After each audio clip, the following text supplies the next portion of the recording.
నమస్కారం city news కి స్వాగతం. మహిళలను కించపరచడం వైసీపీకి కొత్తేమీ కాదని ఎమ్మెల్యే నసీర్ అహ్మద్ అన్నారు.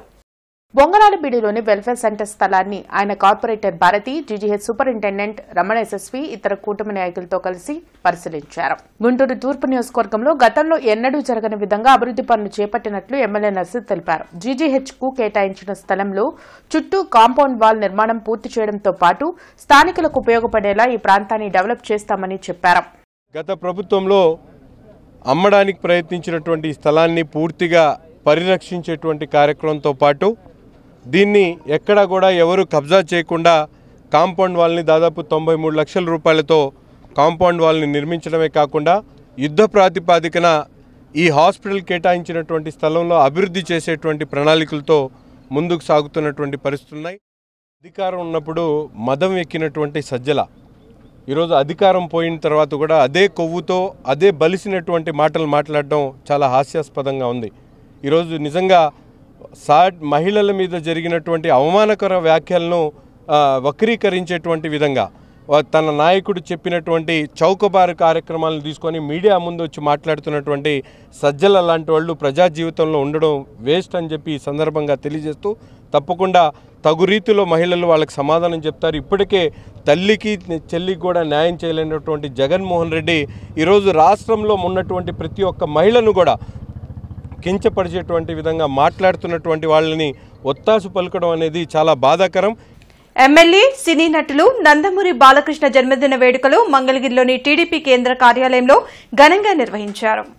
కేక్ కట్ చేసిన పలువురు ప్రముఖులు సంబరాలు చేశారు. ప్రజాసేవలో తనదైన శైలిలో బాలకృష్ణ ముందుకు సాగాలని గోనుగుంట్ల కోటేశ్వరరావు, రమణ ఇతర నాయకులు ఆకాంక్షించారు. తెలంగాణ, ఆంధ్రప్రదేశ్, భారతదేశంలో ఉన్నటువంటి తెలుగు ప్రజలందరూ కూడా ఘనంగా ఈరోజు జరుపుకుంటున్నాం. బాలయ్య బాబు అంటే తెలుగు వారికి ఆ రోజు నందమూరి తారక రామారావు గారిని ఏ విధంగా అయితే అభిమానిస్తారో అదేవిధంగా బాలయ్య బాబుని అభిమానిస్తూ ఈ రోజున వారికి పద్మభూషణ అవార్డుతో పాటు వారి 65వ జన్మదిన శుభాకాంక్షలు తెలియజేస్తూ ఈ రోజున ఇంత ఘనంగా రమణ గారు తెలుగుదేశం పార్టీ కార్యాలయంలో అందరి సమక్షంలో కేక్ కట్ చేయడం నిజంగా మా అందరి అదృష్టం అని చెప్పి తెలియజేస్తూ అమరావతి మహిళలను కించపరిచే విధంగా మీడియా ప్రతినిధి చేస్తున్న వ్యాఖ్యలకు నిరసనగా కూటమి మహిళలు మదర్ తెరిసా విగ్రహం నుండి లాడ్జీ సెంటర్ వరకు నిరసన ర్యాలీ నిర్వహించారు. రాష్ట్ర మహిళల పట్ల అనుచిత వ్యాఖ్యలు, చర్చలు నడిపి మహిళల మనోభావాలని, ఆత్మగౌరవాన్ని కించపరిచిన మీడియా యాజమాన్యంపై చర్యలు తీసుకోవాలంటూ కూటమి శ్రేణులు ఆందోళన చేశారు. ఈ సందర్భంగా తెలుగు మహిళా నాయకురాలు దాసరి జ్యోతి మాట్లాడుతూ అమరావతి రాజధాని అభివృద్దిని ఓర్వలేక వైసీపీ నాయకులు ఇటువంటి వ్యాఖ్యలు చేయిస్తున్నారని మండిపడ్డారు. వెంటనే మీడియా ప్రతినిధి కృష్ణం రాజును అరెస్ట్ చేయడంతో పాటు మీడియా యాజమాన్యం రాష్ట్ర మహిళలకు క్షమాపణలు చెప్పాలని డిమాండ్ చేశారు. ఈ కార్యక్రమంలో వకులాదేవి, గంటా మౌలిక, లంకా మాధవి, నవమి లాం తదితర మహిళలు పాల్గొన్నారు. మహిళల మీద అసభ్య వ్యాఖ్యలను మేము తీవ్రంగా ఖండిస్తున్నాము. ఎందుకంటే రాజధాని ప్రాంతం అంతా ఎక్కువగా దళితులు నివసించే ప్రాంతం. మరి దళిత మహిళలను ఒక వేశ్యలుగా చిత్రీకరించి, మరి ఒక శాడిస్టులుగా చిత్రీకరించి ఈరోజు మాట్లాడే మాటలు మేము తీవ్రంగా ఖండిస్తూ వెంటనే సజ్జల నిన్న మాట్లాడుతున్నాడు. ఈరోజు ఆ సజ్జలను గాడిగా వెంటనే అరెస్ట్ చేయాలి. కృష్ణంరాజుని వెంటనే అరెస్ట్ చేసి తగిన శిక్ష విధించాలని మేము డిమాండ్ చేస్తున్నాము. మా ఆంధ్రప్రదేశ్ రాష్ట్ర ప్రజలందరూ ఈరోజు ఎంతో బాధపడుతున్నారు. మరి మహిళలకు చేస్తున్న అన్యాయాల అక్రమాలని మీరు వెంటనే శిక్షించాలని మేము రాష్ట్ర హోంమంత్రిని, మరి మహిళా కమిషన్ ఈ సందర్భంగా మేము కోరుకునేది ఒక్కటే, కృష్ణంరాజుని ఎక్కడున్నా కానీ తీసుకురావాలని మేము ఈ సందర్భంగా తెలియజేస్తూ అమరావతి అభివృద్దిని అడ్డుకునేందుకు అనుచిత వ్యాఖ్యలు చేస్తున్న వైసీపీ నాయకుల్ని వెంటనే అరెస్టు చేయాలని కూటమి నాయకులు డిమాండ్ చేశారు. కూటమి నేతలు చేపట్టిన నిరసన కార్యక్రమంలో మేయర్ కోవెలమూడి రవీంద్ర పాల్గొన్నారు. ఈ సందర్భంగా జరిగిన మీడియా సమావేశంలో టీడీపీ నాయకులు తాళ్ల వెంకటేష్ యాదవ్, కనపర్తి శ్రీనివాసరావు, కసుకుత్తి హనుమంతరావు మాట్లాడారు. అమరావతి మహిళల పట్ల అసభ్యంగా మాట్లాడిన కృష్ణంరాజుపై కేసు నమోదు చేయాలని కోరారు. కూటమి నేతలను శంకరజాతి అని సంబోధించిన సజ్జల రామకృష్ణారెడ్డిని వెంటనే అరెస్ట్ చేసి ప్రజలకు బహిరంగ క్షమాపణ చెప్పాలని డిమాండ్ చేశారు. ఈ కార్యక్రమంలో డీఎస్ఆర్, కూటమి నాయకులు పాల్గొన్నారు. ఒక దుర్మార్గపు ఆలోచనతో ఈ రాష్ట్ర ప్రభుత్వాన్ని దెబ్బతీయాలనే ఒక ఉద్దేశంతో, ఈ రాష్ట్ర మహిళల్ని అవమానపరచాలనే ఒక ఉద్దేశంతో ఆంధ్రప్రదేశ్లో ఉన్నటువంటి అమరావతిని, ఏదైతే అమరావతిలో ఉన్నటువంటి మహిళలు ఆ ప్రాంతం అంతా కూడా వేసిరని చెప్పినటువంటి దుర్మార్గులు ఇద్దరిని కూడా ఈ రాష్ట్ర ప్రభుత్వం న్యాయబద్ధంగా వారిద్దరిని కూడా చట్టపరమైనటువంటి చర్యలు తీసుకుంటూ, ఒక చట్టపరమైన చర్యలే కాదు, ఇది ఒక దుర్మార్గపు జర్నలిజం చేస్తున్నటువంటి ముసుగులో ఉన్నటువంటి కొమ్మినేని శ్రీనివాస్ గారిని, అదేవిధంగా కృష్ణరాజు ఇద్దరిని కూడా. నిన్న కొమ్మినేని శ్రీనివాసరావు వ్యాఖ్యాతగా కృష్ణరాజు అనే ఒక నకిలీ జర్నలిస్టు, ఒక పేమెంట్ జర్నలిస్టు తప్పుడు మాటలు మాట్లాడాడు. ఈ సందర్భంగా ఒకటే తెలియజేస్తా ఉన్నా, అయ్యా సకల శాఖ మంత్రి సజ్జల రామకృష్ణారెడ్డి, నువ్వు ఒక మాట మాట్లాడావు. ఏమని మాట్లాడావు? నిన్న సంకర జాతి అన్నావు. నేను ఈ సందర్భంగా ఒకటే మాజీ సకల శాఖ మంత్రి గుర్తు చేస్తా ఉన్నా, ఎవడి పుట్టుక మీద అయితే అనుమానం ఉంటుందో వాడే పదే పదే ఇతరుల పుట్టుక గురించి మాట్లాడతాడు. నేను చెప్తా ఉన్నా, నువ్వు సజ్జల కాదు, సకల శాఖలు కాదు, సకల కులాల సజ్జల రామకృష్ణారెడ్డి అని చెప్పి నేను మాట్లాడుతా ఉన్నా. ఇవాళ ఈ కొమ్మినేని శ్రీనివాసు కృష్ణరాజు అనేవారు అతి దారుణంగా మహిళల్ని దారుణంగా మాట్లాడటం చాలా అతి దారుణ పరిస్థితి. ఈ రాష్ట్రంలో అరాచక పాలన 5 సంవత్సరాలు చేసిన తర్వాత కూడా సిగ్గు శరం లేకుండా సాక్షి ఛానల్లో తాను ఏదైతే మహిళల్ని కించపరుస్తూ ఉన్నారో దాన్ని సమ్మతించుకోవడం చాలా బాధాకర విషయం. ఆంధ్రప్రదేశ్ మహిళల్ని, అమరావతి రాజధానిలో ఉన్న మహిళల్ని ప్రత్యేకంగా కించపరిచే విధంగా సాక్షి ఛానల్లో డిబేట్ చేయడం చాలా దుర్మార్గమైన పరిస్థితి. ఈ రాష్ట్రంలో సభ్య సమాజం తలదించుకునేలాగా ప్రజాస్వామ్యవాదులారా ముక్త కంఠంతో సాక్షి ఛానల్లో వచ్చిన విధానాన్ని కానివ్వండి, సాక్షి ఛానల్లో మాట్లాడిన తీరు కానివ్వండి, కడకు భారతిరెడ్డి కూడా దీనికి క్షమాపణ చెప్పకపోవడం చాలా దారుణమైన. ఎస్జీటీ బదిలీలు మాన్యువల్ విధానంలో జరిగే విధంగా పోరాడి గెలిచిన ఉపాధ్యాయ సంఘాలకు మాజీ ఎమ్మెల్సీ కెఎస్ లక్ష్మణరావు శుభాకాంక్షలు తెలిపారు. మంత్రి లోకేష్ చెప్పిన విధంగా ఉపాధ్యాయ బదిలీల చట్టాన్ని ఆహ్వానించాము, కానీ దానికి కొన్ని షరతులు కూడా పెట్టిన విషయాన్ని గుర్తు చేశారు. భవిష్యత్తులో ఇదే ఐకమత్యంతో ఉపాధ్యాయ సంఘాలు విజయం సాధించాలని ఆయన కోరారు. ఈ సందర్భంగా ఉపాధ్యాయ సంఘాల ఐక్య వేదికకి స్థిరంగా నిలబడిన ఉపాధ్యాయులకు కూడా నేను ప్రత్యేకమైన అభినందనలు తెలుపుతున్నాను. చరిత్రలో ఏ విజయమైనా ఐక్యత ద్వారానే సాధ్యమవుతుంది, ఉద్యమం ద్వారానే సాధ్యమవుతుందని మరోసారి నిరూపించబడింది. ఉపాధ్యాయ బదిలీల చట్టాన్ని మేము స్వాగతించిన మాట వాస్తవం. నేను కానీ ఐ వెంకటేశ్వరరావు గారు. ఉపాధ్యాయ బదిలీల చట్టం వేరు.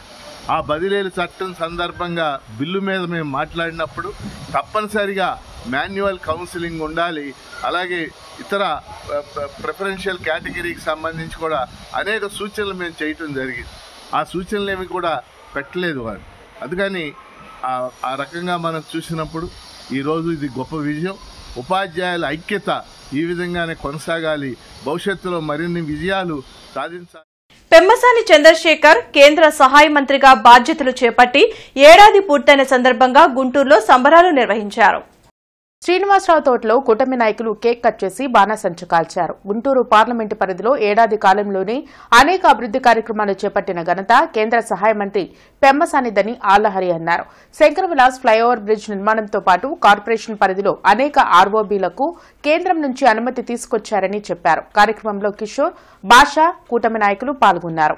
ఆయన ప్రమాణ స్వీకారం చేసిన రోజు నుంచి ఈ క్షణం వరకు కూడా ఈ గుంటూరు పార్లమెంట్లో ఉన్నటువంటి ప్రతి సమస్యని పరిష్కరిస్తూ ప్రజలకు అందుబాటులో ఉంటూ ఆయన ప్రజలతో పాటు మమేకం అవుతున్న సందర్భంగా ఈ సంవత్సరాన్ని golden year for Guntur parliament అనేటువంటి నినాదంతో ఈ వేడుకలు నిర్వహించడం జరిగింది.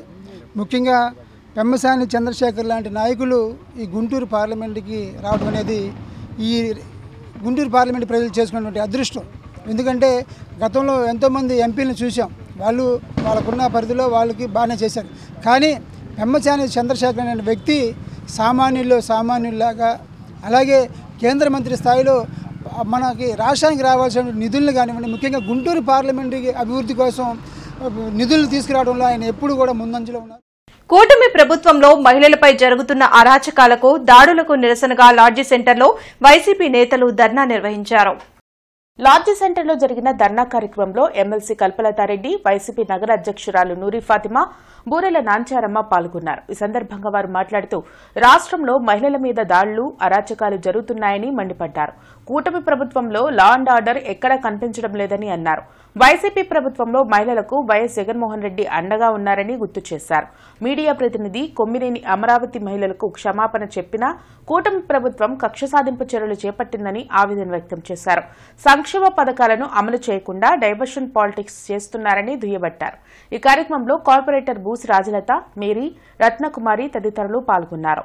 కూటమి ప్రభుత్వం వచ్చిన తర్వాత ఎంతో మంది ఆడపిల్లల జీవితాలు నాశనమైన, ఎంతో మంది చనిపోయారు.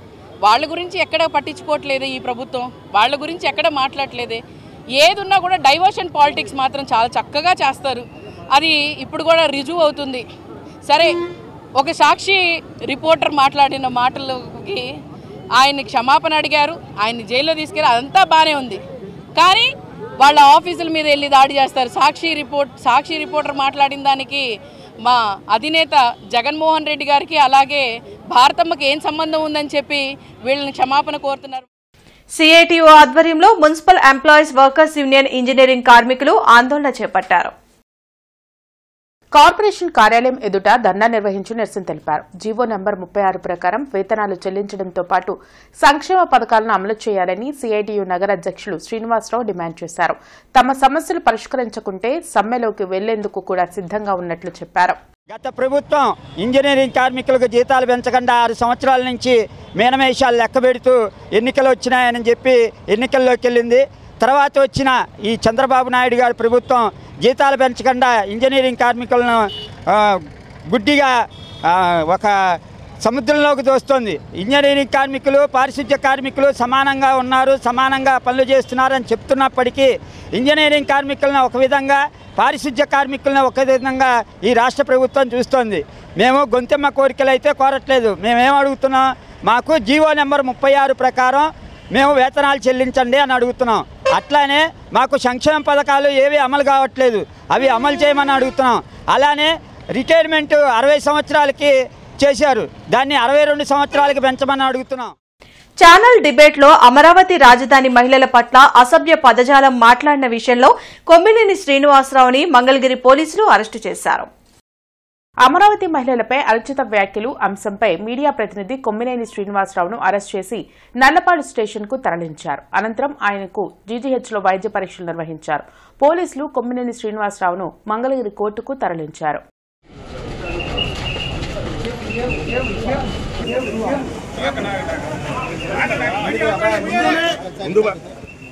ఎందుకు ఆవేశపడతారు?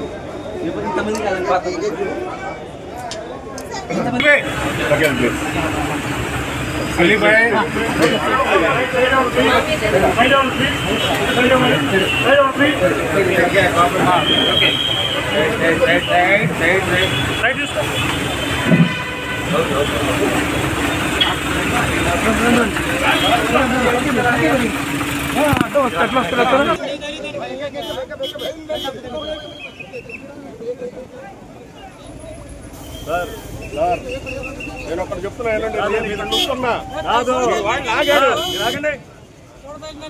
లాగాడు, ఈ వార్తలు ఇంతటితో సమాప్తం. నమస్కారం.